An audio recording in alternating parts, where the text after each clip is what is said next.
In the land where the sun painted the sky in hues of fire each evening and the earth breathed life into towering baobabs and whispering grasslands, there thrived a village called Mawini.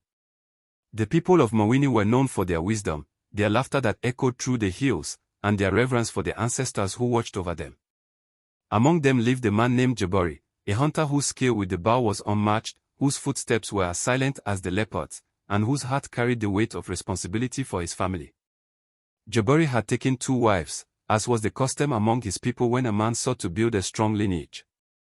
His first wife, Abia, was a woman of striking beauty, with eyes like polished ebony and a voice that could command the attention of an entire gathering. She had once been his only love, the pride of his youth. But as the seasons turned and the rains came and went, Abia bore only one son, Tao, before the spirits closed her womb. His second wife, Zohara, was different, gentle as the morning dew, with a smile that could soften the hardest heart. She had come to his household later, and though she had not borne children in her early years with Jabari, the village children adored her, for she told stories under the moonlight and always had a kind word or a sweet piece of food to share. When Zohara finally gave birth to a son, the village rejoiced as if the harvest had come early. The child was named Kito, meaning precious one, and his laughter was like the song of the river after the first rains. But Adia's heart, once warm with love, had grown cold with resentment. She watched as Jabari doted on Kito, carrying him through the village on his shoulders, teaching him the secrets of the wild, and whispering promises of the future. Her own son, Tao, had grown into a strong young man but had left to seek his fortune in the distant lands beyond the great mountains. In the quiet of the night, Adia's thoughts festered like a wound. The season of the long journey. One year, when the dry winds blew from the east and the earth cracked beneath the sun's gaze, the elders spoke of a great gathering of traders far to the north, beyond the river of whispers. It was said that a man could trade a single fine hide for a wealth of salt, beads, and iron. Jabari, ever the provider, knew he must go. Before his departure, he gathered his family beneath the great tree of council, where the villagers settled disputes and made important decisions. He placed a hand on Adia's shoulder and said, "You are the first in this house, the mother of my firstborn. I leave Kito in your care. See that he lacks nothing." Abia nodded, her face as unreadable as still water. Zohara, though uneasy, bowed her head in respect. She kissed Kito's forehead and whispered, "My little lion, be brave." But as soon as Jabari's silhouette disappeared beyond the horizon, Adia's true nature unfurled like a venomous serpent. The cruelty begins. At first, it was small things, things that could be explained away. Kito's portions at meals grew smaller. Abia would serve him last, after everyone else had eaten their fill. Then, she began giving him only the burnt crust of the millet bread, the gristle of the meat, the watery dregs of the stew. "Eat," she would say, her voice sharp as a blade. "A child who is not of my own blood should be grateful for what he is given." Kito, though young, sensed the injustice. His belly ached with hunger, but he dared not complain, for Adia's temper was swift and her punishment swift. At night, he clutched the small wooden lion his father had carved for him and whispered, "Be strong." Zohara, busy tending to the sick and the village's herb gardens, did not notice at first. But one evening, as she returned from gathering medicinal roots, she found Kito sitting alone by the dying embers of the fire, gnawing on a piece of dried cassava. "Kito," she asked, kneeling beside him. "Is this all you have eaten?" The boy lowered his eyes. "Auntie Abia says I must learn patience." Zohara's heart clenched like a fist. That night, she waited until the village slept, then crept to Kito's sleeping mat and pressed a small bundle into his hands, ripe mangoes, roasted groundnuts, and a piece of honeycomb wrapped in leaves. "Eat, my son," she whispered. "But do not let Abia see. The spirits take notice." But Abia was no fool. She soon noticed that Kito was not weakening as she had hoped. One evening, as the village celebrated the moon festival, she slipped away from the dancing and searched Kito's belongings.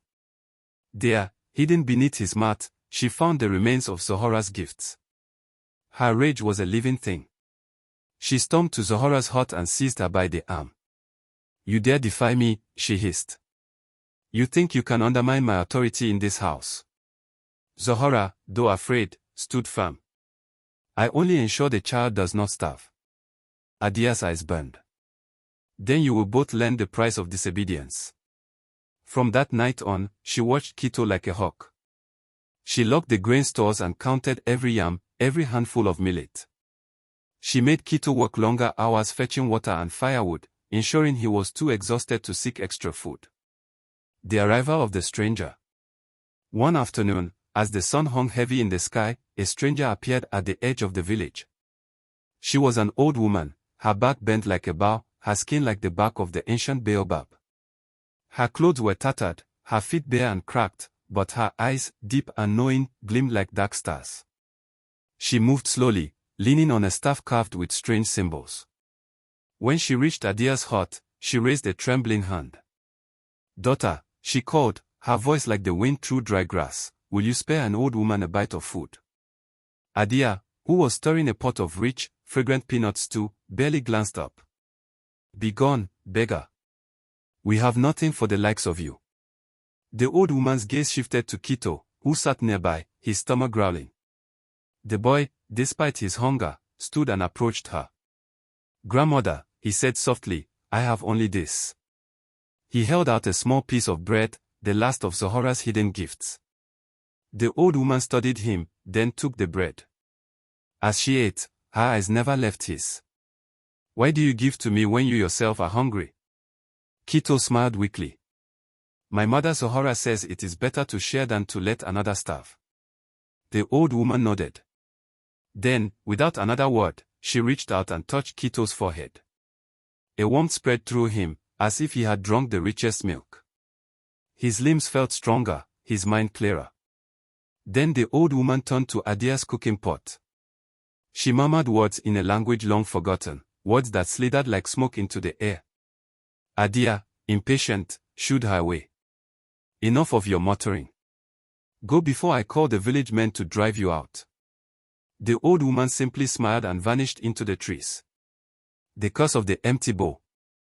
That evening, when Adia sat down to eat, she lifted her spoon to her mouth, only to find ashes on her tongue. She spat in disgust and looked into her bowl. The once rich stew had turned to dust. Furious, she stormed to the pot, but it was the same, ashes. She tried to cook another meal, but no matter what she prepared, the moment she brought it to her lips, it crumbled into nothing. Meanwhile, Kito's plate was always full. Even when Adia tried to take his food, it would vanish from her hands and reappear before him. The villagers whispered. Had Adia angered the spirits? Days passed, and Adia grew gaunt, her once proud frame now skeletal. She begged food from others, but no matter whose hands gave it to her, it turned to ash in her mouth. Zohora, though she pitied her, knew this was justice. She cared for Kito, whose strength returned in full. When Jabari finally returned, laden with gifts of salt, fine cloth, and iron tools, he was met with shocking news. His once proud first wife was now a shadow, while Kito thrived. After hearing the truth, Jabari's face darkened. "Adia," he said, his voice heavy, "you have brought this upon yourself. A woman who starves a child will know hunger in her soul." He cast her out of his household, and she wandered into the wilderness, forever cursed to crave food but never taste it. Kito grew into a great man, known for his generosity. And whenever a child in the village tried to hoard food selfishly, the elders would tell the story of the woman who fed her husband's child with crumbs, and the justice that followed.